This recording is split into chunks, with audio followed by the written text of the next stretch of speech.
안녕하세요. 저는 50대 후반 여자입니다. 이렇게 사연을 쓰게 된 것은 제 운명이라고 생각했던 사람이 최악의 추태로 저를 구렁텅이에 빠뜨린 사연을 말해드리고 싶기 때문입니다.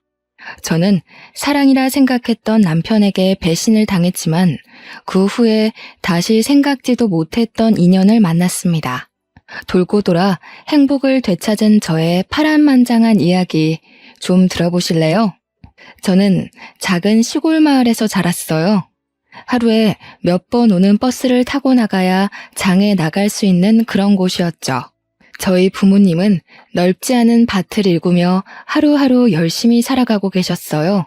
저희 가족의 삶이 180도 바뀐 것은 연락이 끊겼던 고모 할머니를 만나면서부터입니다.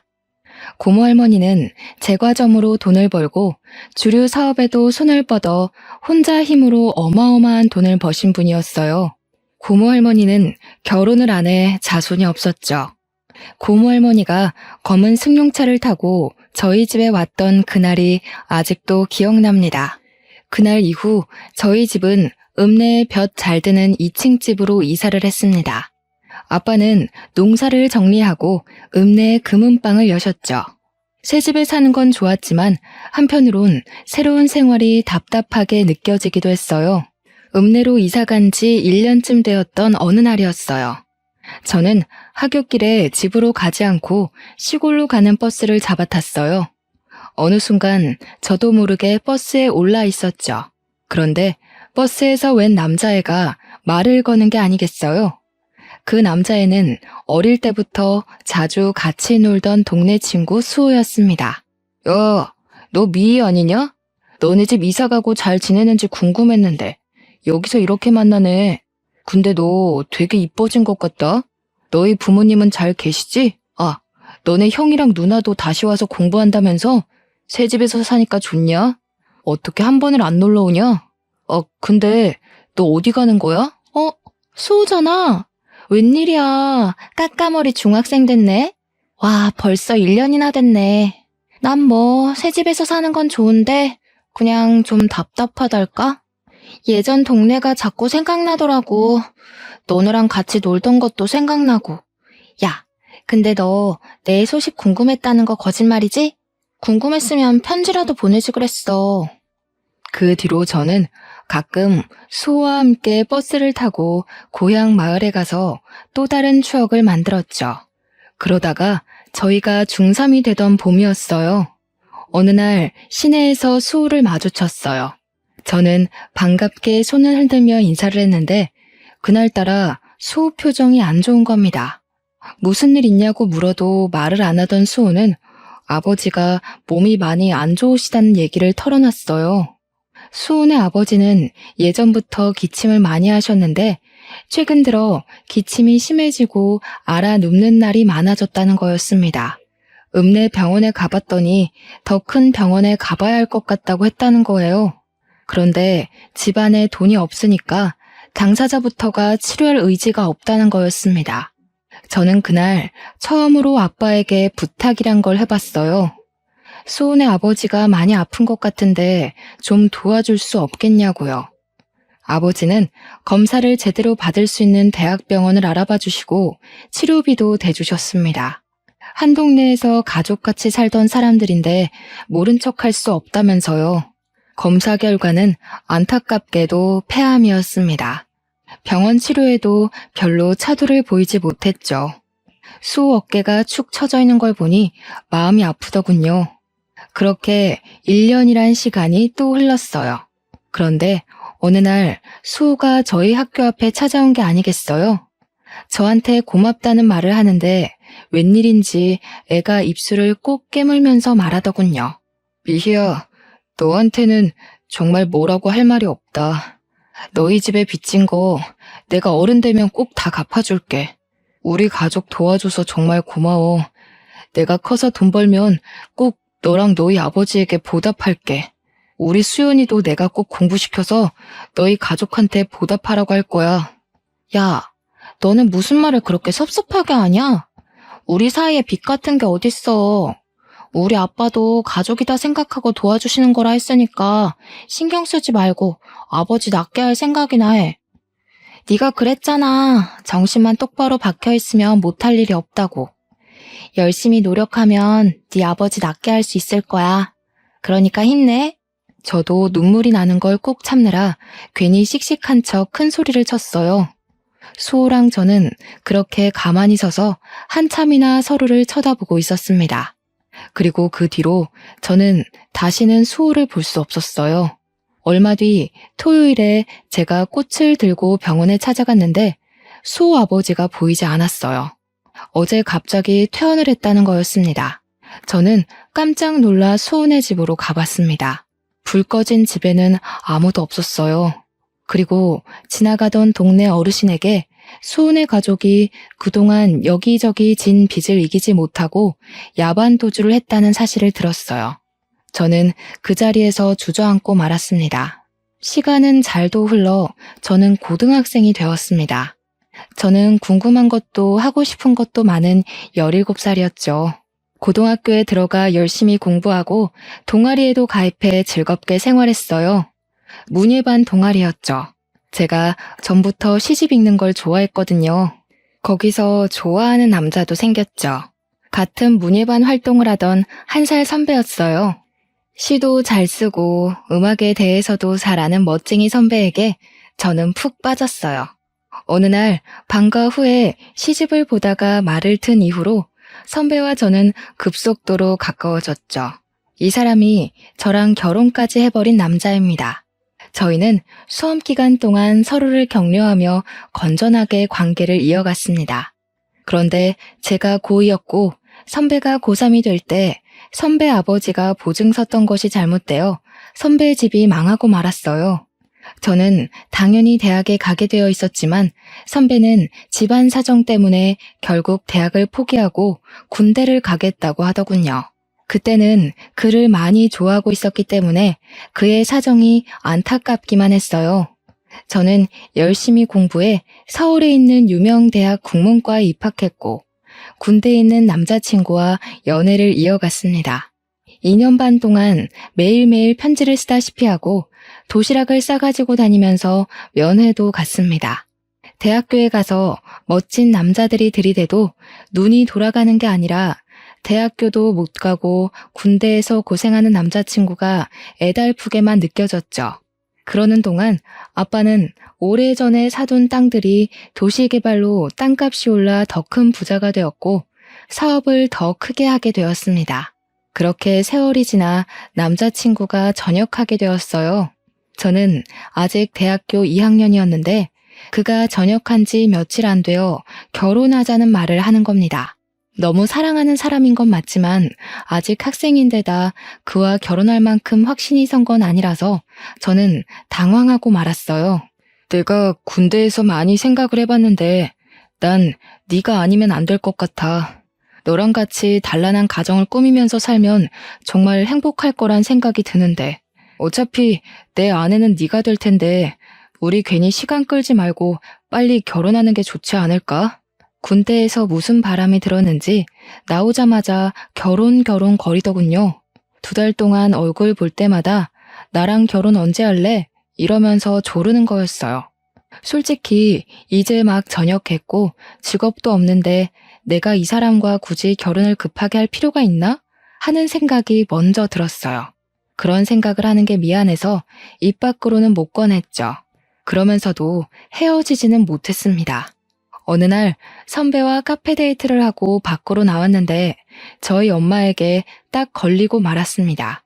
엄마가 반찬 가져다 주신다며 자취방에 오셨다가 저희랑 딱 마주치신 거였어요. 이 모든 건 아빠 귀에 들어갔고 아빠로부터 불호령이 떨어졌습니다. 저는 꼼짝없이 선배를 데리고 집으로 갔습니다. 엄마도 그랬지만 선배를 눈앞에서 본 아빠는 더욱 마음에 안 드는 눈치였어요. 평소 사람 좋기로 소문난 아빠가 왜 저러나 싶을 정도로 제 남자친구를 고가운 눈으로 보시더군요. 우리 미희는 어디에나 내놔도 아쉽지 않은 신부감이고 내가 더 훌륭하게 만들 수가 있어. 현실은 현실이라네. 다 큰 처자랑 그만큼 연애했으면 책임을 져야 하는데 자네는 우리 미희를 책임질 능력이 없자는가. 서로 앞길 막지 말고 이쯤에서 헤어지게나. 이런 말 하는 거 고깝게 생각하지 말게. 이렇게 기우는 결혼은 결혼 후가 더 힘들어질 수가 있어. 연애라는 게 누가 반대하면 더 애틋해지는 법이잖아요. 저는 부모님이 그럴수록 선배와 헤어지고 싶지 않다는 마음이 강해졌어요. 자식 이기는 부모 없다고 하죠. 제 쇄고집에 저희 부모님도 두 손 두 발을 다 들어버렸어요. 지금 생각하면 그때 아빠 말을 들었어야 했어요. 문제는 시어머니를 처음 만난 자리에서 이미 시작되었습니다. 졸업반이었던 저는 유명 출판사에 취직이 결정된 상태였고 남편은 배달 일을 하며 근근히 살고 있었어요. 연애는 5년 넘게 했지만 시어머니를 만나는 건 처음이라 엄청 긴장했습니다. 시어머니는 제 얼굴을 보자마자 제 부모님 재산에 대해 주파나를 굴리는 게 뻔한 대사들을 늘어놓더군요. 그 동네가 개발이 되어서 돈푼 깨나 손에 쥔 알부자들이 많기는 하지. 그렇기는 해도 그런 시골에서 돈이 많아봤자 아니겠냐. 아참, 그러고 보니 서울에도 집이 있다지 않았니? 평창동이랬나? 평창동이면 뭐 괜찮지. 너희들 결혼할 때 집 한 채는 넉넉히 해주겠구나. 어이 참 엄마도 그런 말 하지 마시라니까.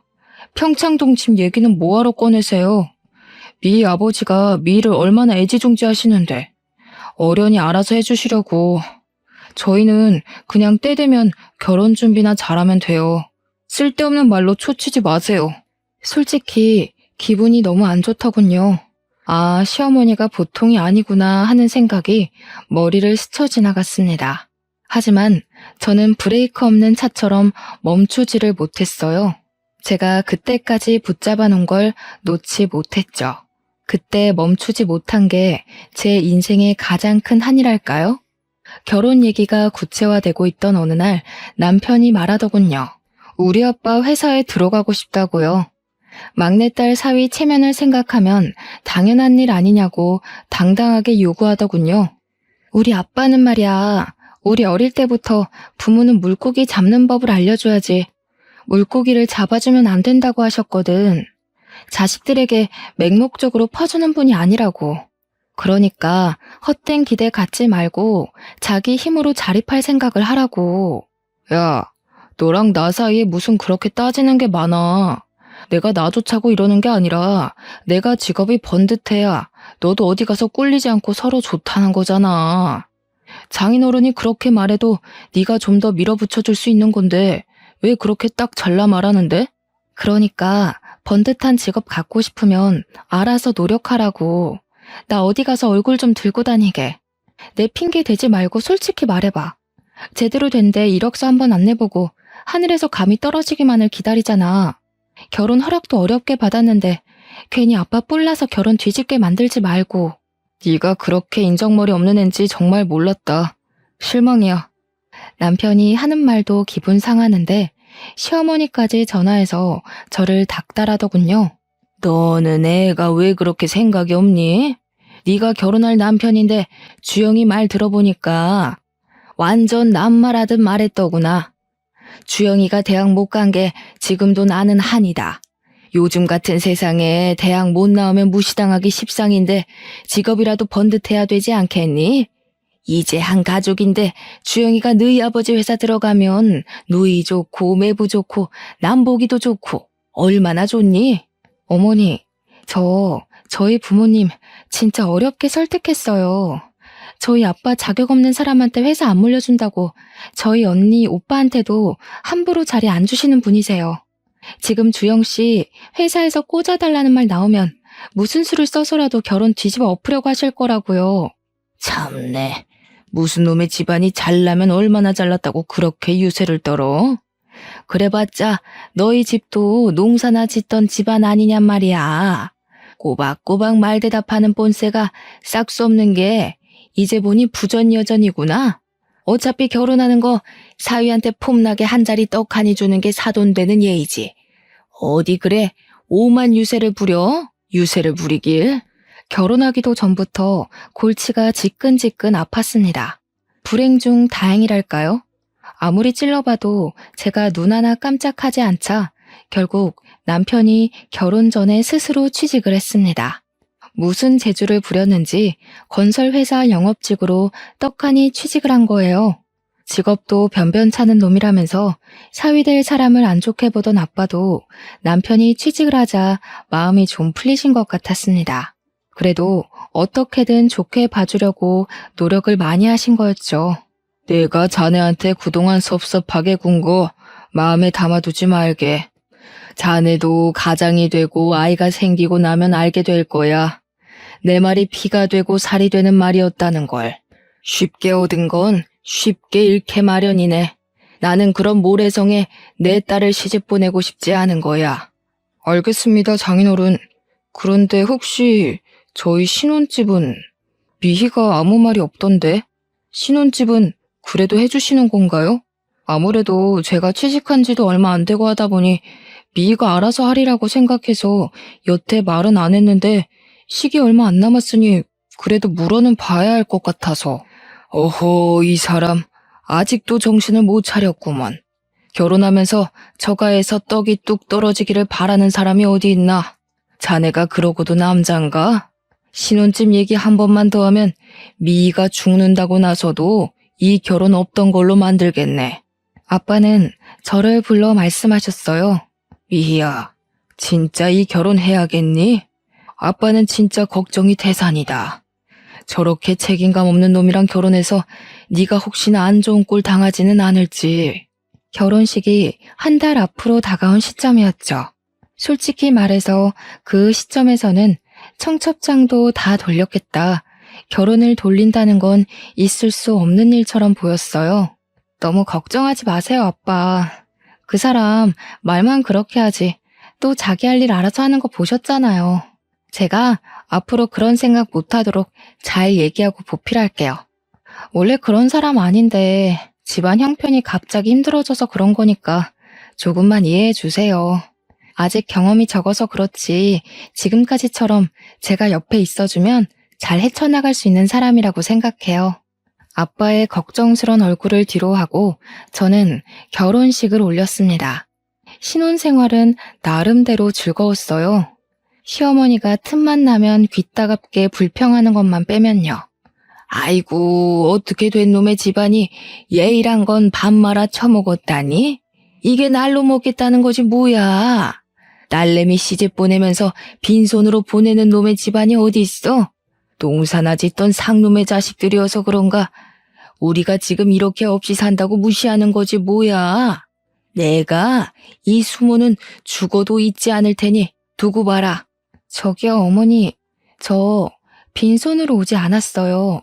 그래도 저희 엄마가 결국에는 혼수 최고급으로 다 마련해 주셨잖아요. 저희 언니랑 오빠도 막내 동생 결혼하는데 그냥은 안 시킨다고 많이 도와주셨고요. 솔직히 둘 다 취직한 지 얼마 되지도 않았는데 저희 형편에 이만큼 하고 사는 것도 감지덕지죠. 감지덕지? 참네. 내 기가 막히고 코가 막혀서 있는 것들이 더하다더니 딱 그 짝이구만.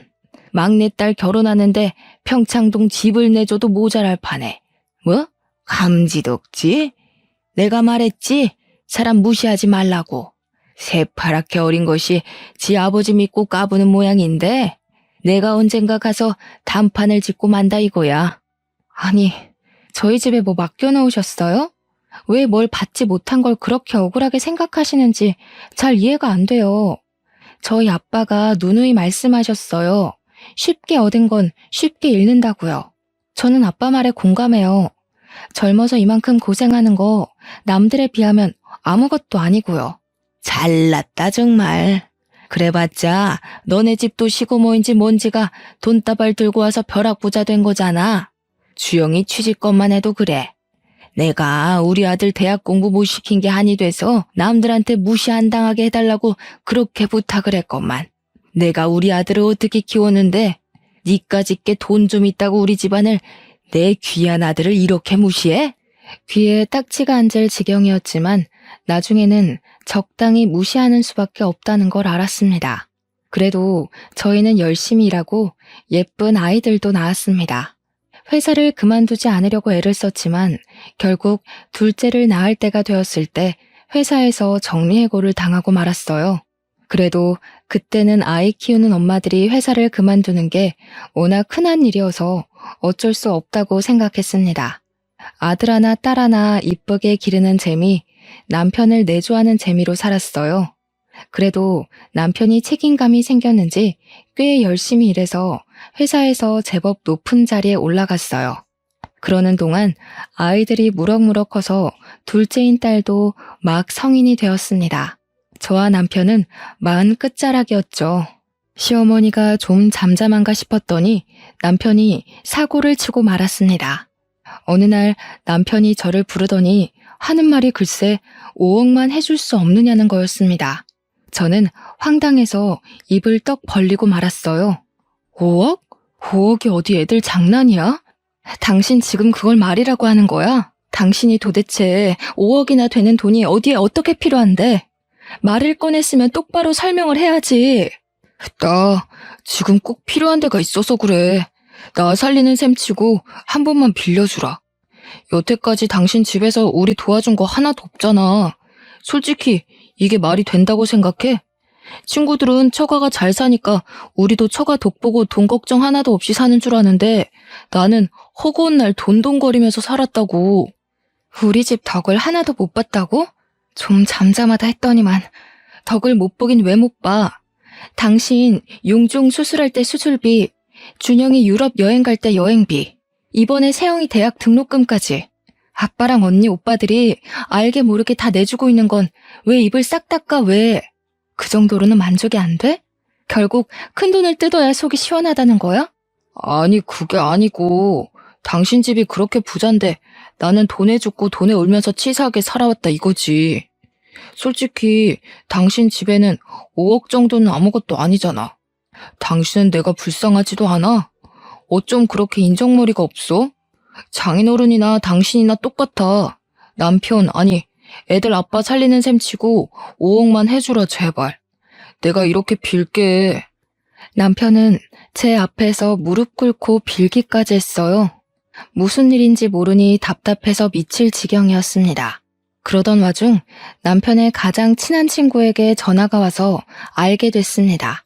남편이 어마어마한 사고를 쳤다는 걸요. 주영이 그놈 예전부터 좀 허무맹랑한 데가 있었잖아요.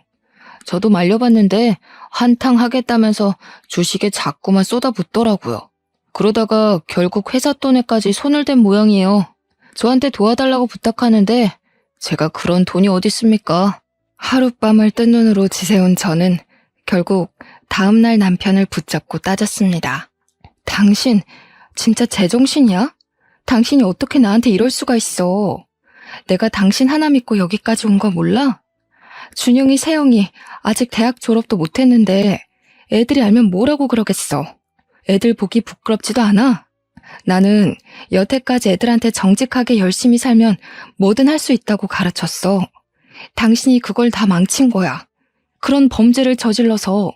그래, 내가 회사 돈에 손 좀 댔다. 됐어. 어쩔래? 마누라는 25년 내내 처갓집 돈이라고는 구경도 못하게 만들지. 내가 열받아서 회사 돈이라도 좀 건드려봤다. 어쩔래? 내가 오죽하면 그랬겠니? 내가 오죽 열받았으면 그랬겠냐고. 뭐야? 처가 돈 못 뜯어먹는 게 열받아서 회사 돈에 손을 댔다는 거야? 그게 무슨 해괴망측한 논리야. 당신이랑 당신 어머니는 어쩜 그렇게 논리가 한결같이 거지근성이야? 왜 우리 집에 돈을 맡겨놓기라도 한 것처럼 돈 못 받는다고 핏대를 세우고 억울하기까지 하다는 거냐고. 그래, 억울하다 억울해. 내가 너같이 재미없는 여자랑 살면서 처가 독도 하나 못 본 게 아주 억울해서 미칠 지경이다. 난 말이야, 솔직히 네가 처음에만 그러는 거지 시간 지나면 당신이 바뀔 줄 알았어. 부잣집 아가씨니까. 내가 벌어오는 쥐꼬리만한 월급 가지고 쪼개고 쪼개면서 살림 꾸릴 줄 누가 알았냐고. 이럴 거면 내가 당신이랑 왜 결혼해? 내가 진짜 바보였네. 당신 같은 남자 믿고 열심히 살아온 내가 지금은 저 사람이 못나게 굴어도 힘들어서 그러는 거다 하면서 어떻게든 이해해 주려고 애쓴 내가 바보였어. 그날 저는 남편에 대한 모든 희망을 버렸습니다. 그러거나 말거나 남편은 매일같이 자기 좀 살려달라고 저를 닥달했어요. 모르는 체 하고 싶었지만 아빠가 감옥이라도 가면 애들이 받게 될 충격이 두려워 결국 아빠에게 도움을 청했습니다. 아빠, 준영이 아빠가 지금 좀 일이 생겼나 봐요. 보증을 잘못 써가지고 그걸 얼른 갚아야 하는데 혹시 아빠가 조금만 도와주시면 안 될까요? 그런 놈이랑 결혼해서 아빠한테 이런 부탁까지 해야 한다는 게 치가 떨렸지만 애들을 생각하면 가만히 있을 수가 없었습니다. 그런데 아빠는 제 말을 듣고도 별 말씀을 안 하셨어요. 나중에 알게 된 거지만 그때 아빠 사업이 어려워져 부도 위기에 몰린 거였어요. 게다가 엄마가 나에게 말을 못 하셨는데 아빠는 가난 말기라는 선고까지 받은 상황이었죠. 그때 아빠 마음이 얼마나 딱하셨을까요? 저는 뒤늦게 그 사실을 알고 아빠를 붙잡고 펑펑 울었습니다. 그리고 남편은 곧 싸늘해졌습니다. 저희 아빠 회사가 어려워졌다는 걸 알게 된 거죠.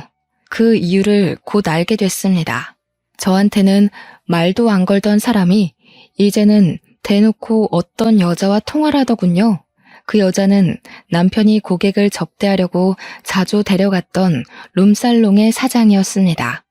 남편이 일 때문에 룸살롱에 드나든다는 건 알고 있었지만 영업하는 사람이니 어쩔 수 없기도 하고 크게 걱정하지는 않았어요.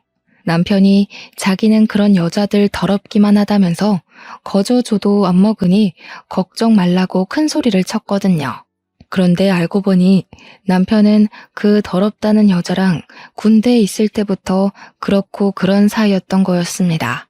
이 새벽에 어딜 가서 안 들어오나 하고 베란다로 나가보니 남편이란 작자는 스피커까지 켜놓고 룸살롱 마담이랑 통화하고 있었습니다. 저는 조용히 휴대폰 녹음기를 켜서 그 통화를 녹음했어요. 혜은아, 나는 진짜 너밖에 없어. 마누라는 아무짝에도 쓸모가 없어. 내 사랑은 25년 전이나 지금이나 한결같이 너밖에 없다는 거 알지? 이렇게 아무것도 못 뜯어낼 줄 알았으면 처음부터 그냥 너랑 결혼할 걸 그랬어. 나 이제 진짜 더 이상 그 여자랑 살 이유 없어. 계획은 다 틀어졌지만 이제 상관없어. 얼른 이혼하고 너랑 같이 살 거야. 남편이 그 여자랑 하는 말을 들으니 온몸에 소름이 돋았어요. 귓가가 윙윙거리고 그 자리에서 쓰러질 것만 같았지만 무슨 말을 하는지 제 귀로 똑똑히 들어야 했습니다. 알고 보니 군대 갔다 와서 저한테 들이댄 것도 저한테 콩고물이라도 얻어서 그 여자한테 갖다 바치려고 그런 거였더군요. 뜯어낼 거 다 뜯어내서 그 여자에게 새 장가들 심산이었던 거였습니다. 아니, 그 여자는 자기 남편이 감옥 가게 생겼다는데도 아무것도 안 해준다는 거야? 나 같으면 내 장기를 팔아서라도 어떻게든 돈을 마련해주겠다. 자기는 어떻게 그런 여자랑 25년이나 살았어? 그러게나 말이야. 그 옆엔 내가 다른 건 몰라도 애들을 끔찍하게 생각하는 사람이니 애들 아빠가 감옥 가게 생겼다고 하면 아빠를 팔아서라도 뭐라도 해줄 줄 알았지. 괜히 거짓말해준 홍석이한테만 미안하게 됐지 뭐야. 하여튼 그 옆엔 애도 독한 여자라니까. 아, 됐어. 자기, 나 돈 많이 버는 거 몰라? 5억? 그까짓 돈 나 하룻밤에도 버는 사람이야. 그 옆엔 애랑은 차원이 다르다고. 자기 하나 정도 책임지는 거 일도 아니니까 걱정 말고 나한테 와. 이제 나도 자기랑 좀 편하게 쉬고 싶네. 역시 능력 있는 여자가 좋구먼. 집에서 바가지 긁을 줄이나 아는 옆엔 애랑은 차원이 다르지 그럼. 거리 우먼이 최고라니까. 내가 처음부터 알아봤어야 하는 건데. 다음날 아침 저는 뻔뻔하게 식탁 앞에 앉은 남편에게 밥 대신 어젯밤 통화의 녹음을 틀어줬습니다. 독한 년, 네가 그딴 식으로 하니까 너한테 정을 줄래도 줄 수가 없는 거야. 치가 떨리는 년. 더 이상 내려갈 바닥도 없었습니다. 그래도 아이들 아빠이기에 그때까지도 저는 끝장을 보고 싶지는 않았어요. 고민하다 시어머니를 찾아갔습니다. 당신 아들의 쓰레기 짓을 밝힐 생각이었습니다. 그런데 시어머니가 자기가 먼저 선수를 치는 게 아니겠어요? 너희 집 망했다면서? 그렇게 유세 부리더니 꼴 좋지 뭐야. 내 그럴 줄 알았다니까. 우리 아들 도와주지도 못하는 며느리는 이제 필요 없다 이거야. 솔직히 너한테 볼 게 돈 많은 친정밖에 더 있었니? 우리 주영이는 훨씬 더 능력 있는 여자 만날 수 있다고 내가 누누이 말했지? 능력 있는 새며느리 들어오면 나야 좋지. 당신 아들이 그래요? 능력 있는 여자 새로 만날 거라고? 그래. 능력 있는 커리어우먼 만난다길래 내가 그러라 그랬다. 진즉에 그랬어야지. 인생에 하등도 만들고 툭하면 바가지나 긁는 옆에 내를 뭐 좋다고 수십 년이나 데리고 살아? 지네 돈은 지네 돈이라고 움켜쥐고 한 푼도 안 주려고 부들부들 떨더니 잘 됐지 뭐. 이제 서로 갈 길 가면 되는 거 아니냐? 그 여자가 커리어우먼이라고요? 어머니, 그 여자 무슨 일 하는지 몰라서 그러시는 거죠? 당신 아들이 결혼 전부터 술집 다니면서 사귄 여자라고요. 자기 입으로 그렇게 더럽다고 저도 안 먹는다고 멸시하던 그런 여자라고요. 그래도 좋으시다는 거예요? 진짜 애들 아빠가 그런 여자랑 붙어 먹어도 괜찮으시냐고요. 아이고 참네. 요즘 같은 세상에 직업에 귀천이 어디 있나. 개같이 벌어서 정승같이 쓴다는 말이 괜히 있는지 알아? 그리고 너 그거 아니? 주영이 회사에 넣어준 것도 그 여자가 해준 거. 너는 아무리 부탁해도 안 들어준 걸 그 여자는 한 방에 해결해준 거란다. 이제 무슨 말인지 알겠지? 알아들었으면 내 아들 앞길 막지 말고 썩 꺼지거라. 남편이 룸살롱 마담이랑 그렇고 그런 사이란 걸 안 순간부터 저한테 돈 뜯어내려고 그런 거짓말까지 꾸며냈다는 걸 알았을 때도 저는 어떻게든 이성을 잃지 않으려고 노력했습니다. 저는 엄마이고 저에게는 지켜야 할 가정이 있으니까요. 하지만 시어머니가 뱉어내는 천박한 말들을 듣고 있자니 인간적인 선을 넘지 않으려고 저 혼자 아무리 발버둥 쳐봐야 될 일이 아니라는 걸 깨달을 수밖에 없었습니다. 시어머니는 다 알고 있었던 거예요. 남편이 결혼 전부터 바람 피운 것부터 돈 뜯어내서 새장가 가려고 저랑 결혼한 것까지 그 어머니의 그 아들이라고 부끄러운지도 모르고 모든 걸 제 탓으로 돌리고 있더군요. 아픈 아빠한테는 사실대로 말할 수가 없었어요. 엄마에겐 말할 수밖에 없었지만 병원에 있는 아빠 모르게 이혼 소송을 준비했습니다. 김서방은 왜 안 오냐면서 할 말이 있다고 남편을 찾는 아빠 때문에 저는 입술을 깨물며 눈물을 참아야 했습니다. 그래도 이혼 소송은 제대로 진행되고 있었어요. 저를 우습게 여긴 남편이 조심성 없이 상간녀랑 통화한 덕에 남편 귀책 사유로 이혼 소송을 했죠. 아이들에겐 미안했지만 아이들을 위해서라도 그런 사람과는 연을 끊어야 했어요. 애들이 성인이긴 해도 아직 어렸지만 숨기려 해봤자 더 상처만 받을 것 같아 억지로 숨기려 하지는 않았습니다. 예상대로 아이들은 크게 놀라고 상처를 받았지만 그래도 상황을 냉정하게 파악하고 제 편을 들어주더군요. 아빠는 결국 돌아가셨습니다. 저는 모든 걸 잃은 기분이었어요. 아빠의 장례식 날 예전에 알던 어른들이 많이 찾아오셨어요.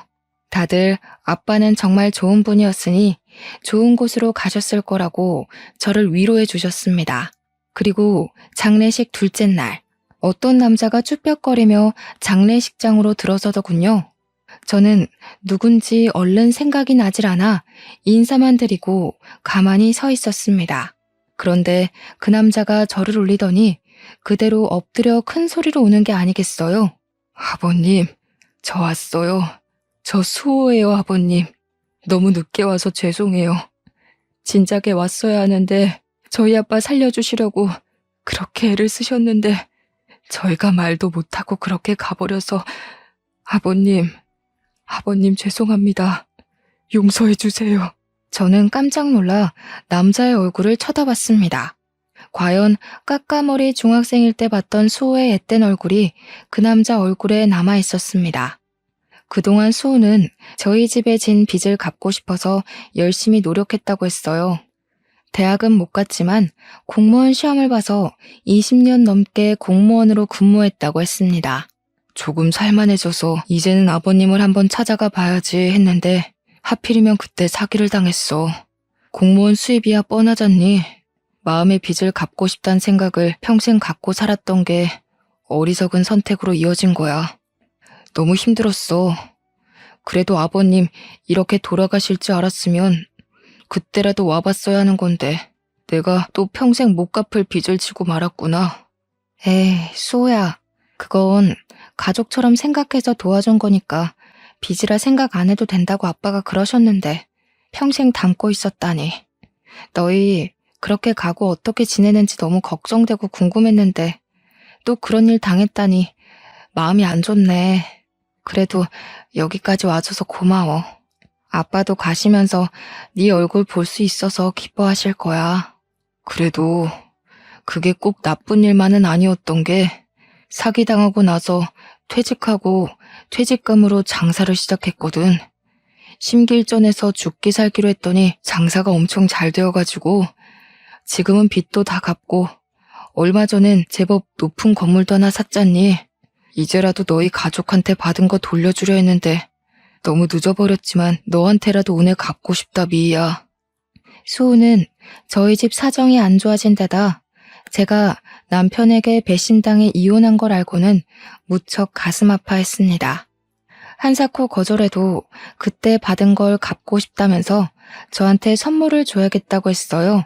그렇게 수호가 저에게 준 선물은 옛날에 아빠가 금은방을 하던 바로 그 건물이었습니다. 진짜 이렇게까지 안 해도 되는데 수호야, 이 은혜를 어떻게 갚지? 너는 평생 마음의 빚을 안고 살았다면서 나한테 똑같이 빚을 안겨주는구나. 너야말로 빚이라고 생각하지 마. 너희 가족한테 받은 거 생각하면 이것도 아무것도 아니야. 마음 같아선 더 큰 건물 주고 싶다고 그때 우리 아빠 아프고 나서 자꾸 빚만 늘어가지. 빚쟁이들이 틈만 나면 집에 들이닥쳐서 협박하지. 진짜 죽을 맛이었거든. 다른 이웃들은 다 돈 못 돌려받을까봐 눈이 퍼렇게 변해가는데 너희 아버지만 돈 안 갚아도 된다고 다독여주시고 우리 집에 쌀도 갖다 주시고 그랬어. 우리 아빠가 그랬다고? 나는 몰랐는데. 난 너희 집 그렇게까지 힘든 것도 모르고. 너까지 동정했으면 내가 오히려 힘들었을 거야. 아저씨가 몰래 도와주신 거야. 솔직히 나 그 뒤로 너희 아빠 덕에 똑바로 살 수 있었어. 우리 아빠 돌아가시고 한동안 방황했거든. 아저씨가 아무리 어려운 상황이라도 정신만 똑바로 박혀있으면 뭐든 할 수 있다고 늘 그러셨거든. 살면서 힘들 때면 그 말 붙잡고 일어났어 나. 참 놀라운 일이었습니다. 아빠가 몇십 년 전에 수호에게 해줬다는 그 말은 시간을 돌고 돌아 아빠를 잃고 주저앉은 저에게도 힘이 되었어요. 저는 다시 힘을 내어 아빠가 금은방을 했던 그 자리에 식당을 열었습니다. 다행히 식당은 잘 되었습니다. 입소문을 타서 몇 달 만에 줄을 서서 먹을 만큼 손님이 많았어요.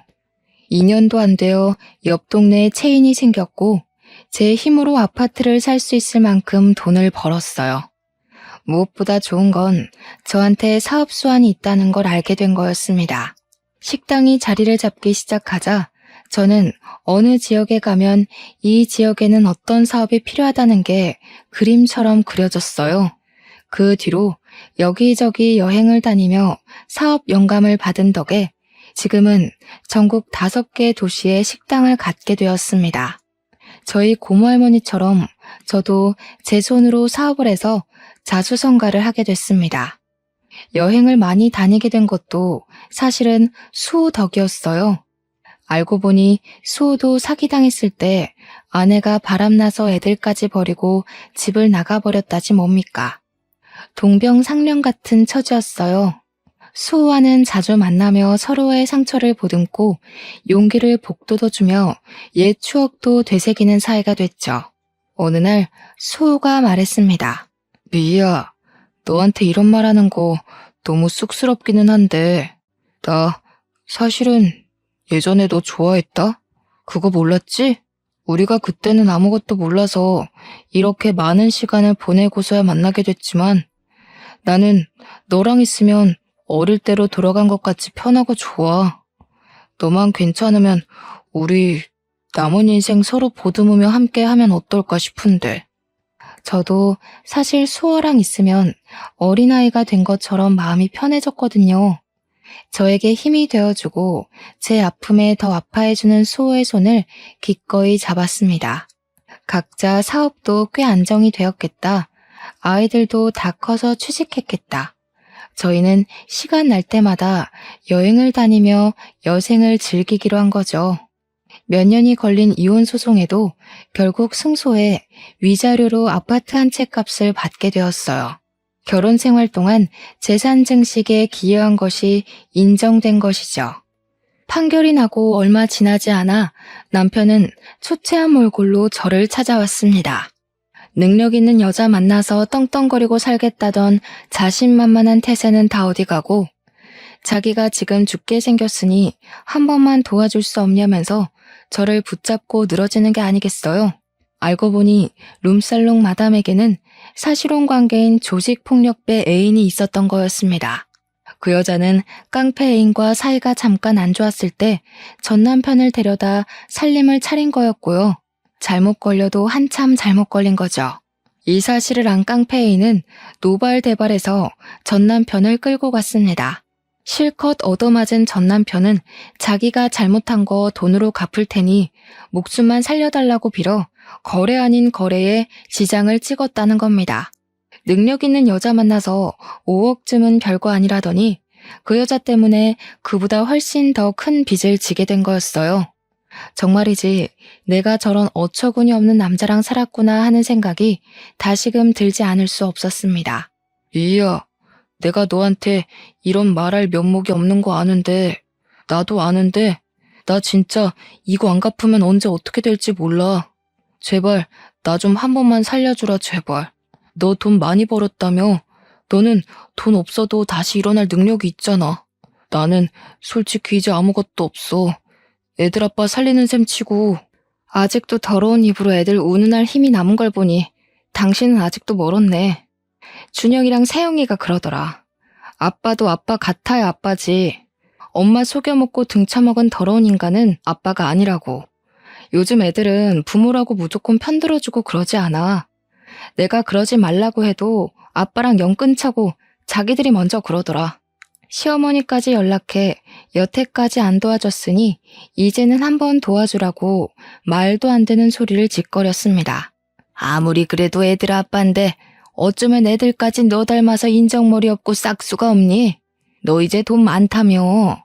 지금껏 못 쌓은 덕 쌓는 셈 치고 애들 아빠 한 번만 도와줘라. 걔가 그 나이에 무슨 재주로 그 큰 돈을 만드니? 어머니, 전 그 사람이 못나게 굴어도 전 상황이 어려워서 그런 거려니 조금 있으면 괜찮아지겠거니 했어요. 그런데 아니더라고요. 제가 이해해주면 할수록 그 사람은 점점 더 최악의 인간이 되더군요. 이제 보니 그런 인간 쓰레기 만드는데 어머니가 톡톡히 공을 세우셨네요? 어머니도 그러지 마세요. 그거 자식 위하는 거 아닙니다. 애들은 그 인간 상종도 말라는데 저는 전 남편이란 인간에게 똑똑히 한마디 해줬습니다. 우리 아빠가 그러셨거든. 아무리 힘들어도 정신만 똑바로 차리면 뭐든 할 수 있다고.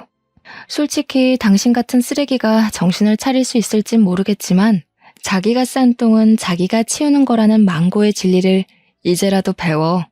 배움에는 때가 없는 법이라잖아. 이제라도 배워서 제발 죽기 전에 한 번이라도 사람 구실하면서 살아. 그게 당신의 마지막 살 길이야. 이제는 정말 아무 걱정 없이 사업은 사업대로, 사랑은 사랑대로, 탄탄대로입니다. 얼마 전에는 제 아들이 결혼할 여자를 데려와 상견례 자리에 지금의 남편 수호와 함께 나갔습니다. 저희는 식은 안 올렸지만 혼인신고를 하고 부부로 살고 있습니다. 저의 가장 든든한 지지자인 남편은 이제 제 아이들 아빠 노릇을 톡톡히 해주고 있답니다. 똑같이 어려운 상황에서 대학에 못 갔지만 자기 힘으로 노력해서 일어난 멋진 새로운 아빠가 아이들에게 생긴 거죠. 제 이야기는 여기까지입니다. 제 첫 결혼은 최악이었지만 지금은 정말 행복한 삶을 살고 있어요. 처음부터 서로를 알아봤으면 좋았을 걸. 전 남편이라는 쓰레기 때문에 너무 먼 길을 돌아왔네요. 하지만 저는 후회하지 않아요. 아이들이라는 좋은 선물도 받았고 아픔을 딛고 일어나는 법도 배웠으니까요. 이렇게 뒤늦게라도 찾은 행복을 여러분께 조금이라도 나눠드리고 싶네요. 여러분도 저희 아빠 말처럼 어떤 상황에서도 포기하지 마시고 행복을 찾으셨으면 좋겠습니다.